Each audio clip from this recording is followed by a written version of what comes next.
Hello everyone. This summer I had a lot of free time due to a job change.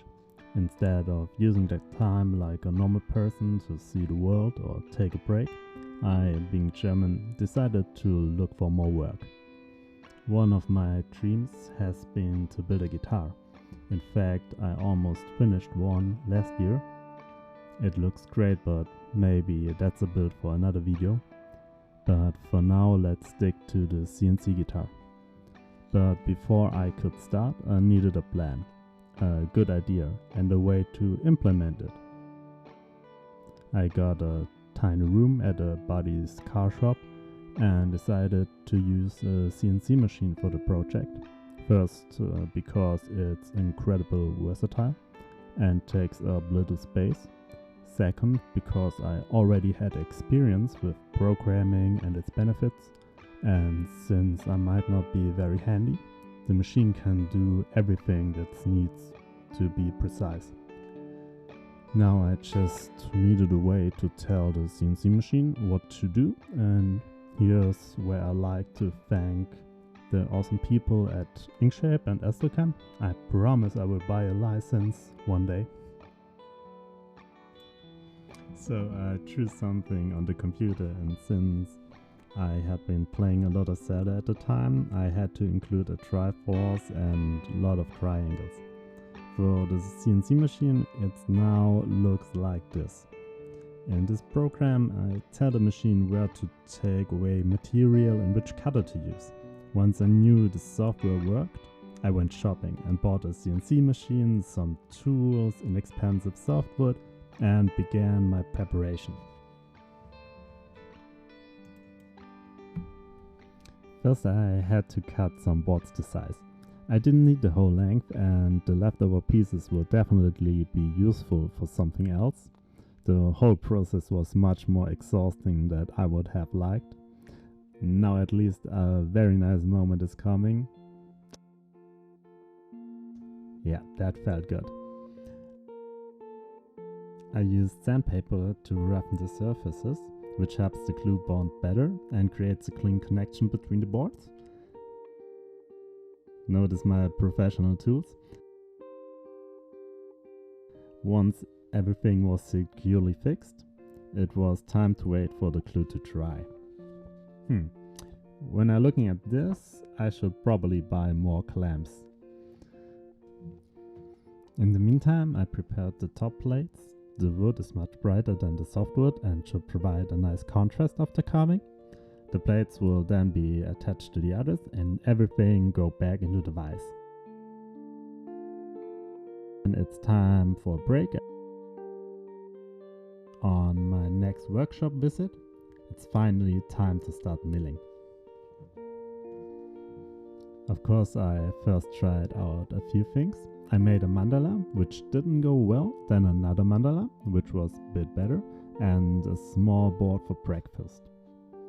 And now, finally, time to start on the guitar. I began with the positioning holes, which will be important later, and then I immediately move on to the body. It was so satisfying to watch the mill work. The only annoying thing was the noise. I turned it on for a moment. Yeah, not nice. And I had to endure that for hours. But it was still very nice to watch the machine at work. I had a different mill before, and that one didn't move at all. I contacted the support and they just wanted to mess with me. I involved PayPal and managed to send back that pile of junk, but still haven't gotten my money back. What a terrible company. Folks, do yourself a favor and never buy anything from Two Trees. Worst customer support experience I ever had. At this point, it's probably smart to say that you should subscribe to find out if I get my money back. Anyway, back to the guitar. Everything gets sanded again to prepare the wood stain. I want to create more contrast in the inner field. At first, I applied everything slowly and carefully. Unfortunately, I must have inhaled too many fumes from the wood stain, because just before finishing, I had the silly idea to speed things up a bit.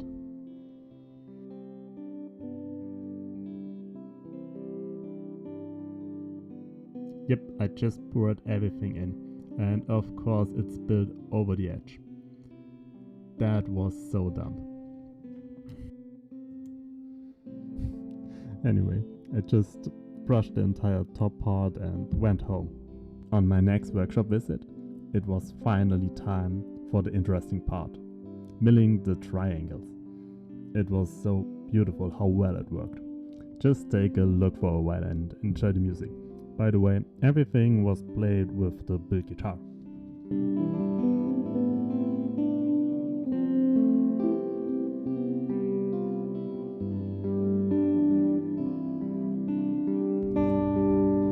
It worked so well. Some of you might have already noticed the big mistake at the bottom. That happens when you insert the wrong numbers in the software. So always be careful when you're running a program for the first time. Despite the near crash, I was thrilled to see the guitar slowly taking shape. Beautiful. Some areas needed a little fixing. I had to remill the recesses for the bridges and pickups, and then drill holes where the strings would later be passed through. And finally, the positioning holes from the beginning become useful. Remember those holes? Probably not, I hardly explained them either. However, we can align the positions relatively accurately at the milling table using the wooden dowels in the holes. This is important when we are about to work on the back. You will see in a moment. I just tried to hit the drillings for the electronics.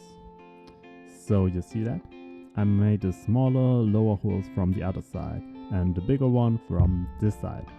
And it looks pretty much spot on. This means the positioning worked very well. A realization that will make my life much easier for all future guitars.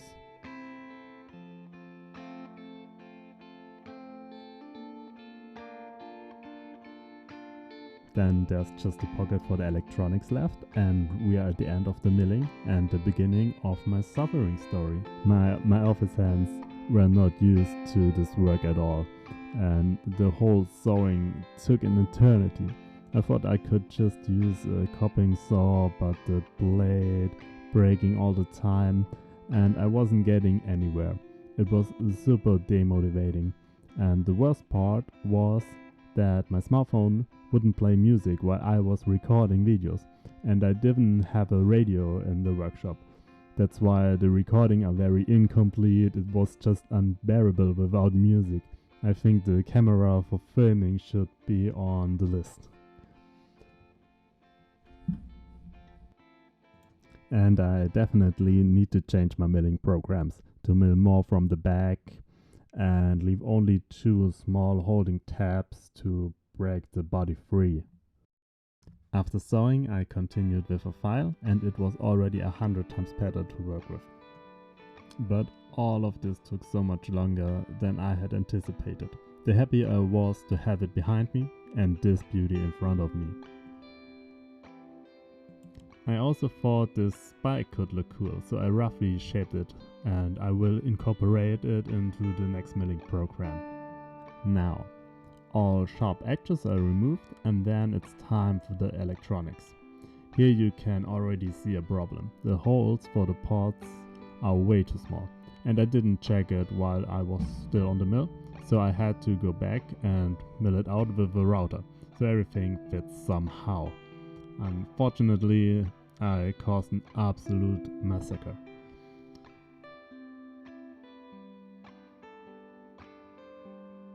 Now there's enough space for the electronics, but electronics is another tale of suffering that I'm going to tell you now because it didn't make it into the video due to missing footage. I bought a pre-soldering circuit, but after assembling it, I couldn't get any sound. I then resoldering several things and checked with the multimeter, but I didn't find the error. Luckily, I still had another bridge with wonderful connectors, and I managed to install everything with a bit of a botch. So after filling, sanding, mourning the loss of protective equipment, treating serious injuries and admiring the result, it was time to make another stupid decision. I thought the stain would distribute nicely, but you will see it absolutely did not work. It soaked in very unevenly and in all directions. But I already started and I thought I just have to trust the process. Here's a before and after. What do you think? A good or a bad decision? Yeah, I wouldn't do it that way again. Anyway, it's time for the finish. And when I see it in fast motion, I find it really good. At first I wasn't convinced, but especially in direct comparison, it has become so much better. I use shellac, it's easy to apply and I can't go too wrong with it. Normally it's used for restoring antique furniture, I think. Here are before and after. I'd say it looks really good. I also forced myself to fix my earlier mistakes a bit. It was a lot of effort again, but it was definitely worth it. And finally I applied some clear coat. And now drumroll. It looks so good. I already love it. I just bought the neck because I was not sure if I can build it precise enough to get a good tone out of it. It's so close to completion and I was so excited about how well it turned out, but of course I want to make my own knobs, triangle ones, naturally. And since I didn't want to go to the workshop just for that, I just fired up my 3D printer and printed the knobs. Next, I needed to adjust the intonation and string spacing. Since I didn't know much about that either, it took me quite a while and the springs on the bridge lost their whole purpose. And now it's finally time to play something.